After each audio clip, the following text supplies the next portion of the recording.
e quero que todos reflitam sobre ela. E aí nós vamos aqui abrir para o diálogo essa questão tão atípica que surpreendeu a maioria do eleitorado. A mim não surpreendeu.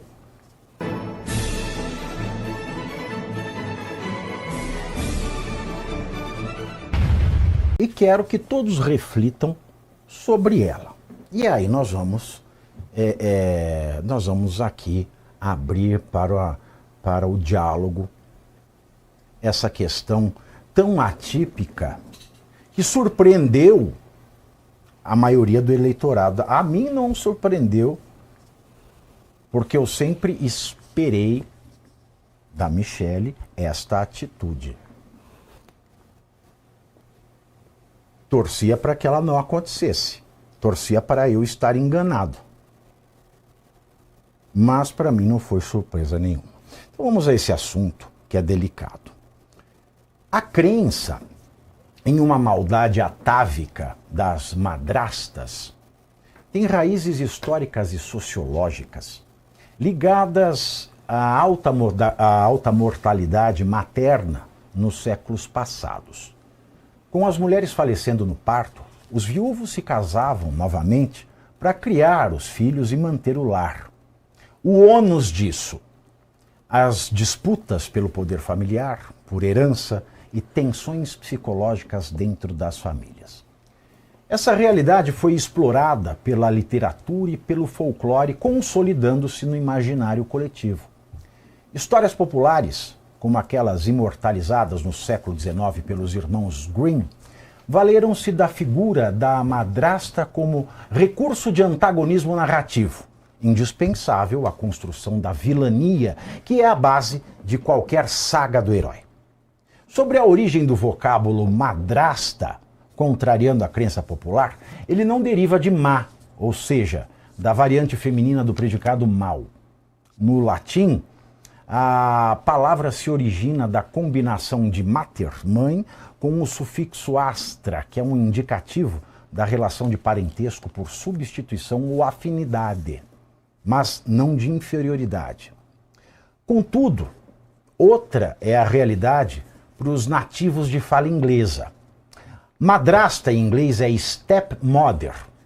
Step evoluiu do inglês arcaico e tinha sentido de perda e privação. Logo, descrever algo metaforicamente em inglês como step indica inferioridade, apresenta um valor menor, como no caso do pneu sobressalente escondido nos carros, o estepe, embora seja diversa a origem etimológica do nosso step. Os irmãos Grimm eram alemães e no idioma materno, madrasta tem a mesma origem que o termo correspondente em inglês. É Stiefmutter, eu não sei pronunciar, mas Stiefmutter, é igualzinho stepmother. E é assim, com a mesma e intensa carga conotativa dos contos de Grimm, que Michelle Bolsonaro, a madrasta, passa a ser vista na saga da política brasileira.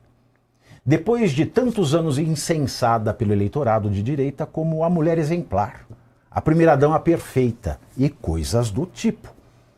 Depois de um longo inverno, no qual a relação entre madrasta Bolsonaro e os seus enteados observava publicamente a regra militar de don't ask, don't tell, não pergunte, não conte, os acontecimentos deflagrados na semana passada, com os 2 vídeos de Michelle contra Flávio Bolsonaro, aprofundaram a percepção de que a divergência deixara de ser um ruído doméstico para assumir contornos de disputa sucessória.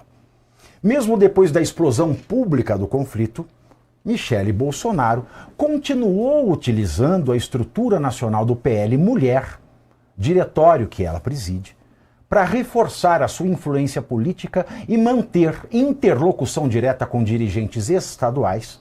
Evidentemente, o movimento faz parte da sua estratégia pelo espólio político do ex-presidente Jair Bolsonaro. Uma disputa que começou em torno de alianças estaduais, regionais e rapidamente passou a representar uma competição muito maior. Quem, afinal, herdará a liderança do bolsonarismo e se fará como legítimo negociador de alianças e indicações eleitorais? Não bastasse, veio à tona um episódio revelador. Antes mesmo da crise ganhar as manchetes, Michele teria recebido de um líder religioso, um profeta, a mensagem para evitar confrontos públicos com o enteado. O alerta era simples: preservar a unidade familiar e política. O aviso, contudo, perdeu-se no caminho. A gravação, divulgada pela ex-primeira-dama, transformou uma divergência interna em espetáculo nacional. Exatamente o cenário que os seus aliados mais cautelosos, tanto os aliados políticos quanto os aliados religiosos, procuravam evitar. Michele decidiu dar de ombros não só a determinação sucessória do marido, Jair Messias Bolsonaro, mas também a divinal mensagem de um profeta. Pior ainda, em um momento bastante delicado para o ungido de Jair Bolsonaro nas pesquisas de intenção de voto. Flávio Bolsonaro, por sua vez, tentou encerrar o assunto. Declarou que, da sua parte, o episódio era página virada. Reiterou que jamais pretendeu ofender Michele e procurou transmitir serenidade a um eleitorado que assistia perplexo ao desmoronamento da imagem de perfeita harmonia cultivada pela família. E, afinal, o pré-candidato precisava voltar a discutir o país antes que a campanha fosse definitivamente capturada pelas intrigas da madrasta. Mas, senhores, a política, sobretudo quando misturada aos dramas familiares, raramente respeita pontos finais. Enquanto Flávio falava em reconciliação, Michele deixava de seguir, durante o jogo de futebol da seleção brasileira, nas redes sociais, Carlos, Eduardo e Jair Renan Bolsonaro. Um gesto carregado de simbolismo nestes tempos em que, enquanto muitos tentam resumir a política em poucos segundos, em poucos caracteres, aqui a minha proposta é outra: analisar os fatos com profundidade e responsabilidade. Todos os dias, às 7h30 da noite, 19h30, eu entro ao vivo lá no YouTube, no canal do Metrópolis, comentando as principais notícias do país e do mundo com análise crítica e muita informação. Quer assistir a live completa?